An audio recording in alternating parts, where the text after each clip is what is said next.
स्वागत है आपका छत्तीसगढ़ कौशल्या भूमि में। मैं हूं आपके साथ जूही सिंह। बुलेटिन की शुरुआत करेंगे। छत्तीसगढ़ में बीजेपी की सरकार बनने के बाद सीएम विष्णुदेव साय के नए मंत्रिमंडल का गठन हो गया है। आज 9 विधायकों ने मंत्री पद की शपथ ली।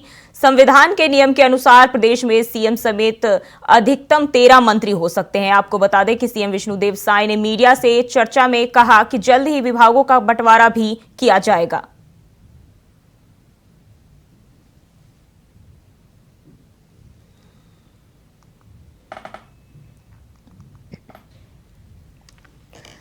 तो जल्द ही विभागों का बंटवारा होगा और साय कैबिनेट के नए मंत्रिमंडल का गठन हो चुका है।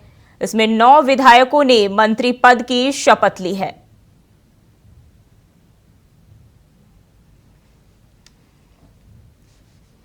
तो सीएम साय ने इसको लेकर कहा है कि जल्द ही विभागों का भी मंत्री जो है उनके विभागों का भी बंटवारा किया जाएगा। रायपुर से हम जानकारी आपके साथ साझा कर रहे हैं और 9 विधायकों ने मंत्री पद की आज शपथ ली है, जिसको लेकर नए मुख्यमंत्री सीएम साय ने कहा है कि अब इन सभी मंत्रियों के सीटों का बंटवारा, उनके कार्यों का बंटवारा जल्द ही किया जाएगा।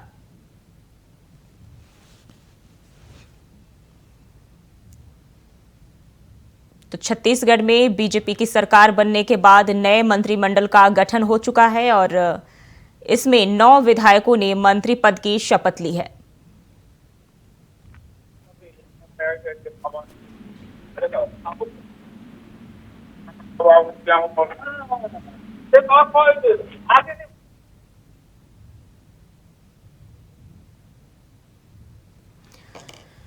तो साय कैबिनेट के गठन जो की गई है और इसमें 9 विधायकों ने मंत्री पद की शपथ ली है। रायपुर से अहम जानकारी आपके साथ साझा कर रहे हैं और इसी खबर पर ज्यादा जानकारी के साथ स्टेट हेड ओम प्रकाश चंद्राकर हमारे साथ जुड़ गए हैं। ओम प्रकाश जी, छत्तीसगढ़ में बीजेपी की सरकार बनने के बाद सीएम विष्णुदेव साय के नए मंत्रिमंडल का गठन किया गया है, क्या अपडेट है?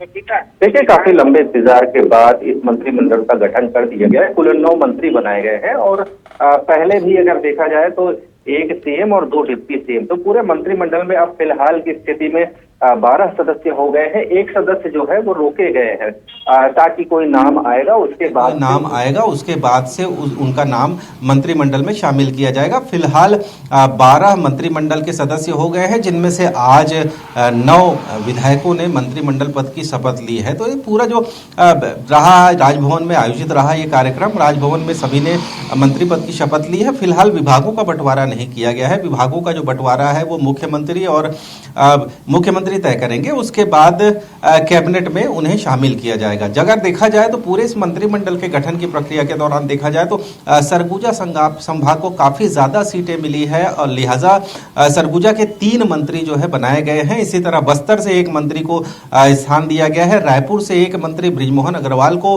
कैबिनेट में शामिल किया गया है। तो जाहिर तौर पर अगर देखा जाए तो सरगुजा संभाग से सबसे ज्यादा मंत्री बनाए गए हैं, क्योंकि इसके पीछे वजह भी यही मान सकते हैं कि पूरी 14 की 14 सीटें जो है सरगुजा संभाग की भाजपा की झोली में गई थी। जी, क्या लगता है नए मंत्रिमंडल के विभागों का बंटवारा कब तक हो सकता है? देखिए, जल्द से जल्द आज हो सकता है कि आज देर शाम तक इस संबंध में कोई नोटिफिकेशन जारी कर दिया जाएगा और जो विभागों का जो बंटवारा है वो बंटवारा कर दिया जाएगा।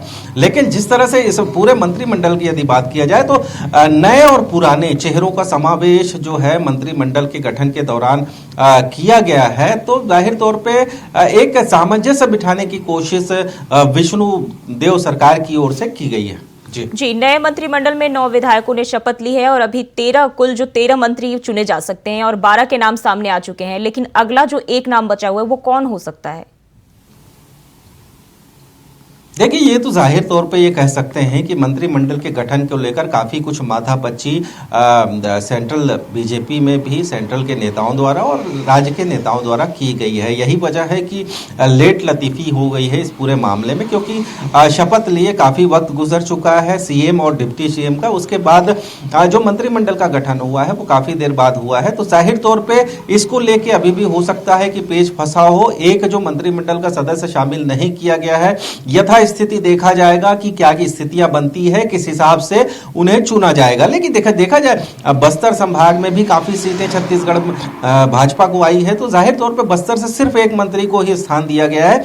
इसी तरह रायपुर से पिछली जो सरकार है रमन सरकार में 3 मंत्री हुआ करते थे, लेकिन अभी फिलहाल एक मंत्री बृजमोहन अग्रवाल को जगह दी गई है, क्योंकि बृजमोहन अग्रवाल जो है 8 बार के विधायक रहे हैं, यहाँ के पूर्व में रमन सरकार के मंत्री भी रहे हैं, तो जाहिर तौर पे उन्हें ये इस मंत्रिमंडल में तरजीह दी गई है। इसी तरह राम विचार नेताम जो है सीनियर वरिष्ठ विधायक हैं और वो भी पूर्व में मंत्री रहे हैं, उन्हें जगह दी गई है। इसके अलावा नए नामों की यदि बात की जाए तो जिस तरह से नाम सामने आए हैं कि टंकराम वर्मा जो है पहली बार जीते हैं बलौदाबाजार से, उन्होंने शैलेश नितिन त्रिवेदी को चुनाव में हराया है। इसके अलावा ओपी चौधरी जो आईएएस पद छोड़कर यहां पर विधायक राजनीति में आए और भाजपा का दामन उन्होंने थामा था। उसके बाद पिछली बार वो खरसिया सीट से लोक विधानसभा का चुनाव जो है वो हार गए थे। उसके बाद इस बार रायगढ़ सीट से वो काफी मतों से रायगढ़ की सीट जीते थे। तो इस तरह से हम यही कह सकते हैं कि इस पूरे मंत्रिमंडल में एक समावेश रहा है सीनियर और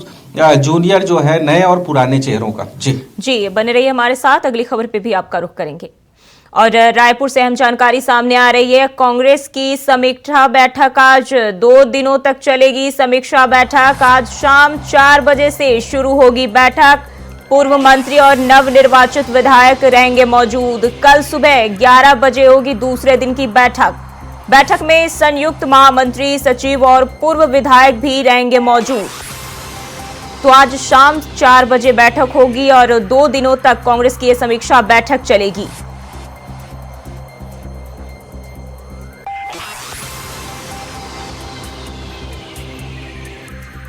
और इसी खबर पर ज्यादा जानकारी के साथ विकास यादव हमारे साथ जुड़ गए हैं। विकास, आज कांग्रेस की समीक्षा बैठक होनी है, कौन कौन से नेता शामिल हो सकते हैं?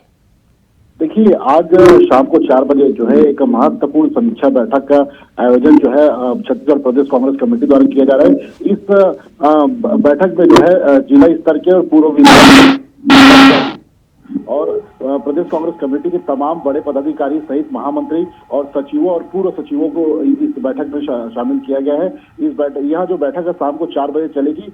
जो दूसरे दिन भी यह बैठक चलेगी। 2 दिवसीय इस बैठक का आयोजन इसलिए रखा गया है क्योंकि लगातार जो है पार्टी में कई सारे जो ऐसे क्रियाकलाप हो रहे हैं जिसको लेकर जो है चिंतन का विषय बना गया है। साथ ही जो है लोकसभा चुनाव की तैयारियों को लेकर जो है किस प्रकार प्रदेश में भाजपा के खिलाफ जो है कांग्रेस जो है रणनीति बनाएगी, इसको लेकर यह महत्वपूर्ण बैठक रखी गई है। बता देना चाहूंगा कि 2 दिन पहले ही कांग्रेस से नंद कुमार साय का इस्तीफा आया था, जिसके बाद जो है हाईकमान से यहाँ पे बैठक आयोजित करके तमाम पदाधिकारियों को संगठित करके आने वाले लोकसभा चुनाव की रणनीति तैयार करने के लिए इस बैठक को बुलाई गई है। इस बैठक में कई सारे ऐसे महत्वपूर्ण फैसलों पर निर्णय होना है जिसको लेकर लोकसभा चुनाव में कांग्रेस जो है धरातल पर एक बार फिर से उतरेगी प्रदेश की जनता को आकर्षित करने के लिए। जी, प्रदेश में कांग्रेस के बीच अंतरकलह की भी खबर जो है वो सामने आती रही है, क्या लगता है इस पर भी बातचीत हो सकती है? जी बेशक, इस पर जो है काफी महत्वपूर्ण विषय है यहाँ, इसीलिए जो है इसमें पूर्व विधायक और वर्तमान विधायक सहित कांग्रेस के छोटे छोटे कार्यकर्ताओं को भी इस बैठक में बुलाया गया है। 2 दिवसीय यह बैठक जो है इसमें कई सारे मुद्दों पर चर्चा होगी, जिसमें जो है लोकसभा चुनाव की रणनीति के तहत जो है आज हुए तमाम मुद्दों को लेकर जो है इस 2 दिवसीय बैठक में जो है पार्टी के सभी कार्यकर्ताओं और पदाधिकारियों को मनाने की बात चलेगी। साथ ही उन्हें एक टारगेट भी दिया जाएगा कि किस प्रकार लोकसभा चुनाव में कार्य करना है और कैसे कैसे मुद्दों को लेकर जो है प्रदेश की भाजपा सरकार को घेरना है। इन तमाम मुद्दों को लेकर जो है यह बैठक आज शाम 4 बजे से रखी गई है और यह बैठक जो है कल भी चलेगी। जी, कल भी बैठक होगी, तो क्या लगता है 2 दिनों की बैठक में बीजेपी को मात देने के लिए पार्टी किस तरह की जो रणनीति है वो बना सकती है? इतने सारे पदाधिकारी है कि इस बैठक को एक दिन में खत्म नहीं किया जा सकता, इसलिए जो है इस बैठक को 2 दिवसीय रखा गया। इस 2 दिवसीय बैठक में कई सारे ऐसे जो मुद्दों पर जो है कांग्रेस जो है भाजपा के खिलाफ लोकसभा चुनाव की तैयारियों को लेकर उतरने की कोशिश करेगी, ताकि जो है प्रदेश के जनता के सामने जो है कांग्रेस की छवि जो है फिर से अच्छी हो। साथ ही जो है इस बैठक में जो अभी तक से जो तमाम विधानसभा चुनाव के बाद जो बयानबाजी हुई है और जो कई सारे लोगों ने इस्तीफा दिया है, पूर्व विधायक सहित जो विधायक प्रत्याशी जो लड़े थे उन्होंने भी इस्तीफा दिए, तमाम मुद्दों को लेकर जो है आज जो है चर्चा होगी। जी बहुत बहुत शुक्रिया तमाम जानकारी के लिए।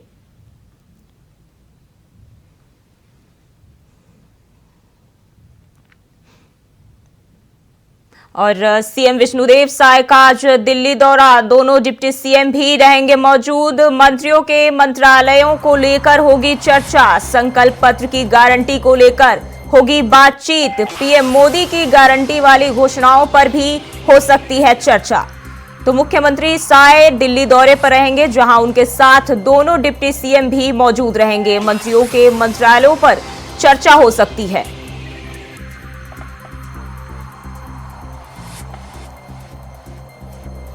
तो मुख्यमंत्री विष्णुदेव साय दिल्ली दौरे पर रहने वाले हैं और मंत्रियों के मंत्रालयों को लेकर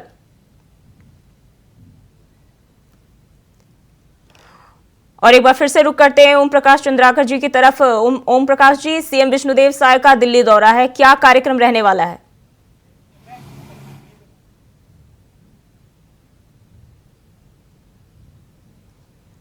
जी आवाज मिल रही है आपको?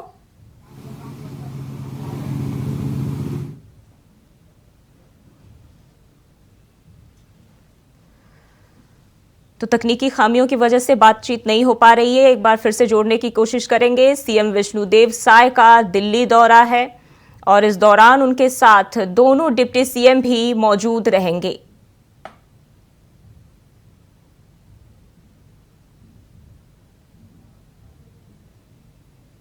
नए मंत्रिमंडल का गठन किया गया है और 9 विधायकों ने शपथ ली है, जिसको लेकर दिल्ली में सीएम बातचीत कर सकते हैं। मंत्रियों के मंत्रालयों को लेकर चर्चा हो सकती है।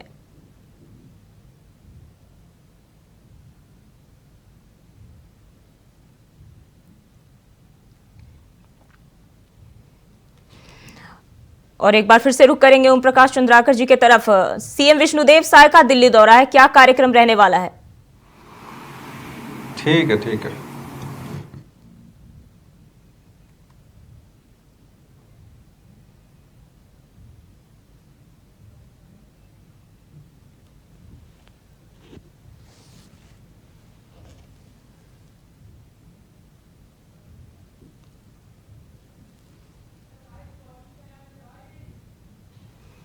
तो सीएम विष्णुदेव साय का दिल्ली दौरा है, जहां उनके साथ दोनों डिप्टी सीएम भी मौजूद रहेंगे। इस दौरान मंत्रियों के मंत्रिमंडल को लेकर जो है बातचीत होगी।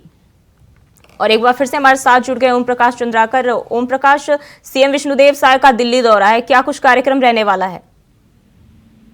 देखिए, जिस तरह से आज मंत्रिमंडल के 9 सदस्यों को शपथ ग्रहण समारोह हुआ है और 9 मंत्री जो है कैबिनेट में शामिल किए गए हैं, जाहिर तौर पे इसे लेकर दिल्ली में ऐसी संभावना है कि आज विष्णुदेव साय जो है वो दिल्ली जा सकते हैं। फिलहाल वो राजभवन में है और राजभवन में के बाद वो सीधे अपने निवास पहुंचेंगे शंकर नगर। उसके बाद जो है अन्य नेताओं के साथ उनकी बैठक होनी है। स्वास्थ्य विभाग की बैठक भी उन्होंने बुलाई है। तो जाहिर तौर पे अभी फिलहाल समय निर्धारित नहीं किया गया है, लेकिन संभावना है कि वो दिल्ली जा सकते हैं और इस दौरान वो आला नेताओं से, मंत्रिमंडल के जो सदस्य हैं जिन्होंने शपथ लिया है, उनके विभागों के संबंध में बातचीत कर सकते हैं और उसके बाद जो है वो उन विभागों को का बंटवारा किया जाएगा। दूसरी तरफ जो भाजपा ने जो चुनाव के दौरान जो गारंटी दिया था, मोदी ने जो गारंटी दिया था, उन गारंटियों को कैसे पूरा किया जाए, उसके लिए बजट का कैसे प्रावधान किया जाए, इन तमाम चीजों को लेकर जो है चर्चा होनी है। तो जाहिर तौर पे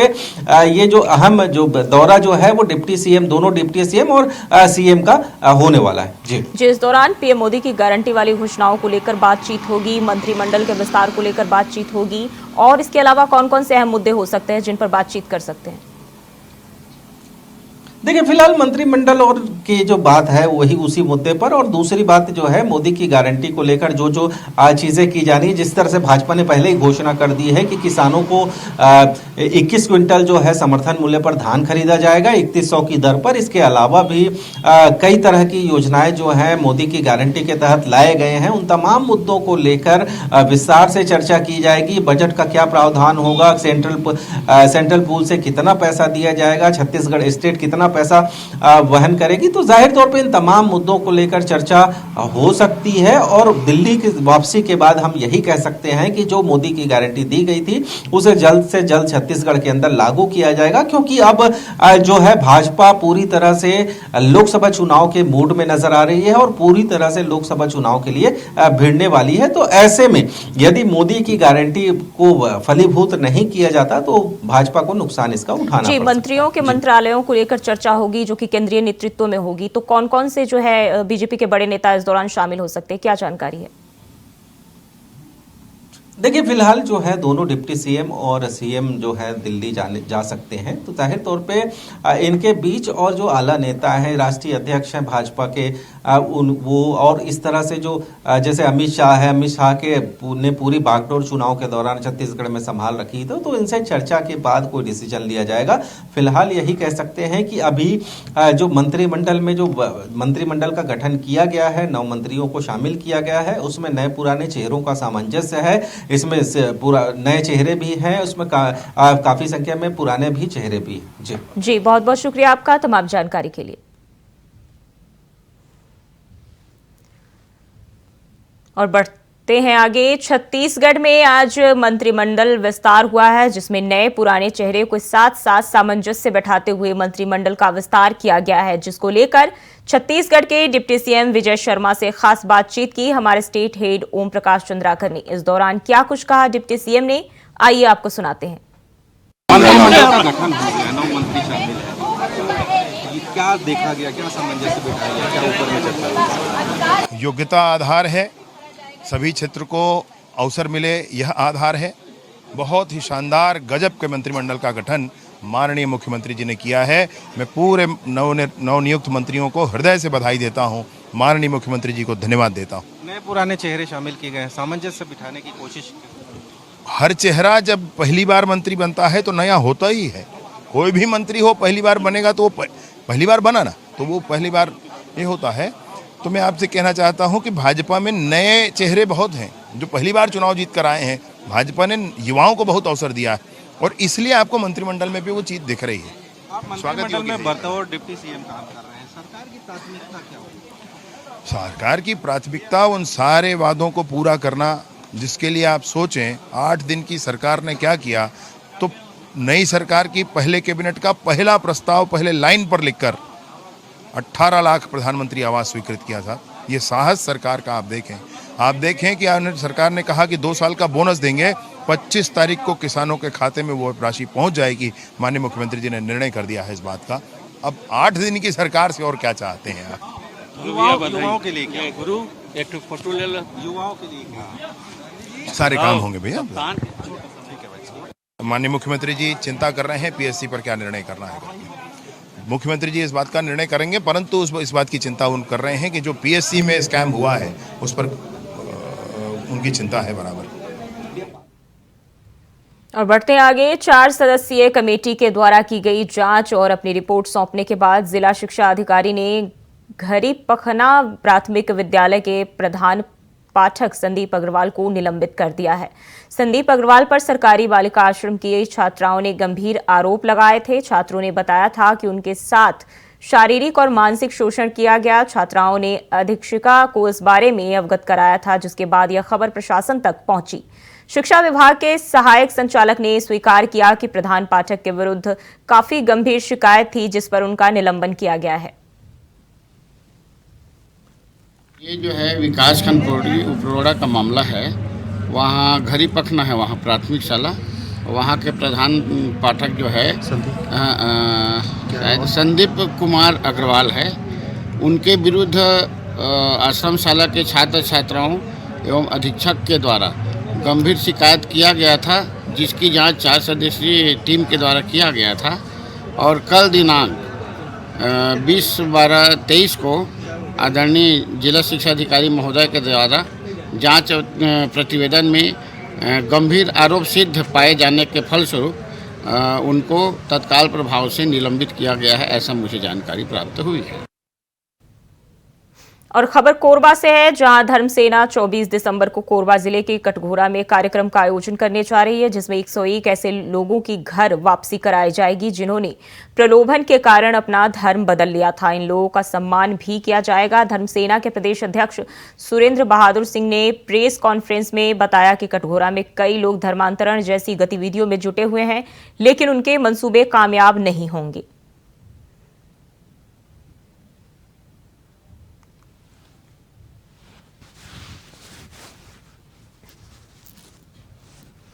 2023 को 101 लोगों का घर वापसी का कार्यक्रम है, जो कि धर्मसेना 2003 से जो भी धर्मांतरण हो रहा है उस पर रोक लगाने का कार्य करता है।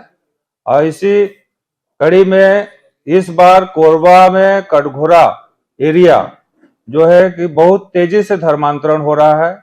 जिस तरह एक नाम आप लोग सुने होंगे, बजरंग जायसवाल, जो हिंदू थे आज वो फादर बन चुके हैं, उनके द्वारा भी बहुत तेजी से धर्मांतरण किया जा रहा है अच्छे अच्छे घरों में, क्योंकि उन्होंने एक जो है कि मुहिम चलाया है कि उनको फंडिंग जो है बाहर से आता है और उनको जो है पेमेंट पर बहुत से कार्यकर्ता, बहुत सारे हिंदू को जो है कि पेमेंट पर रख के कार्य किया जाता है, प्रलोभन देके जो है कि धर्मांतरण किया जाता है।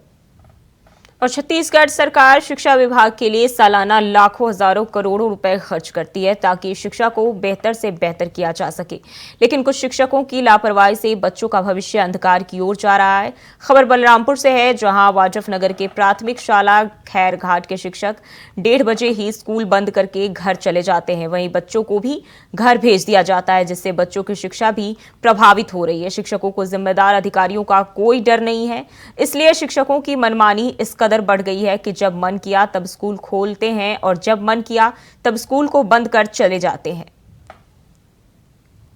जी, खैरघाट का मामला ये है कि वहाँ एक कल शिक्षक हैं और वो बिना पूर्व सूचना के 1:30 लगभग खाना खिला करके वो अनुपस्थित हैं।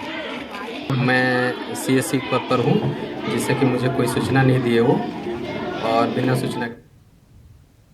और छत्तीसगढ़ कौशल्या भूमि में फिलहाल के लिए बस इतना ही। खबरों के लिए बने रहिए इंडिया वॉइस के।